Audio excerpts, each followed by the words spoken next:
Knowledge and you help staff overcome their fear of change. You first sit down, you discover and you accept the fear.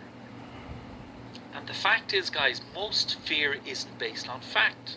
It's based on a feeling. And because it's based on a feeling, it's emotions. And when emotions come involved, your first bet is to step back and just listen. Be empathetic. Try to understand where their fear is coming from. And when you understand where this fear is coming from, try to address it.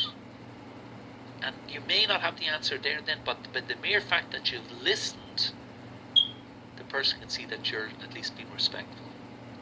And when you acknowledge that the majority of fear is unfounded, you can begin to release yourself from its power. You accept fear as the price of progress. To do anything of value, we have to take risks. And when risk comes fear, when we accept it as the price of progress, then we can take appropriate risks that yield great reward. So don't live your life as if you're walking on a tightrope, wondering if I put my foot wrong. Because what does Maxwell say? Sometimes we have to actually work and learn through our mistakes. And when everybody can learn through their mistakes and seeing that it's the mistakes that actually make up your key learnings, well then learn to live with mistakes. It's okay to fail. And then focus on what you control, not what you can't control, guys. Don't let what you cannot do interfere with what you can do. That's why you should focus on your strengths, not be too worried about your weaknesses. Be humble and let other people know your weaknesses so that they can carry you forward and you can carry your strengths forward with others. To be courageous, you have to focus only on today. Why? Because the only thing you can ever have control over. We don't have control over the next hour, day, year, month, tomorrow. All we have control over is this 2, 3, 4 minutes right now. That's why I'm so supportive of the idea, show a smile to somebody. Thank somebody.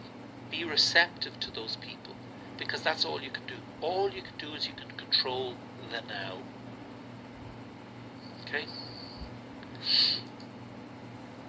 So you think before you look for getting buy-in, guys. You just take that moment back to say, before I put my ego out there, my ideas out there, let me just check, let me reflect, is this the best thing to do? So you take stock. Have you thought through all the ramifications before you go down the road of embarking on change? Can you communicate the idea quickly and clearly? Can you articulate the vision and the need for change? And then what you do is you solicit feedback. And you meet with your team, you present your idea, and you ask for their input. Because what you're looking for is co-creation, guys. You're looking to them to take ownership. And some may bring up points you never thought of. And there's no point in putting forward a proposal if you discover disadvantages you hadn't considered. So you got to be prepared to take the feedback. It's no good in asking for feedback if you don't act on it, because people will be saying, I told you so. I told you so, but you never listened to me. So if you ask for feedback, act on it. Now I know these aren't ducks, guys, but anyway, I put them up there. The idea is get your ducks in a row. Before pitching an idea, call the key players in advance and gain their support. Often decisions are made prior to meeting anyway, so address any objections given in your report so you have answers for the questions raised. It's just about doing good groundwork before you go down the road and saying, hey guys, I got the big idea coming on board. Okay. So you set the stage for change. You tell it like it is. Like, how many of you have been able to articulate a vision and just say, this is the reason for the change. This is why we need to do this now. You start with an honest and diligent effort to determine the truth of the situation. And the right decisions often become self-evident.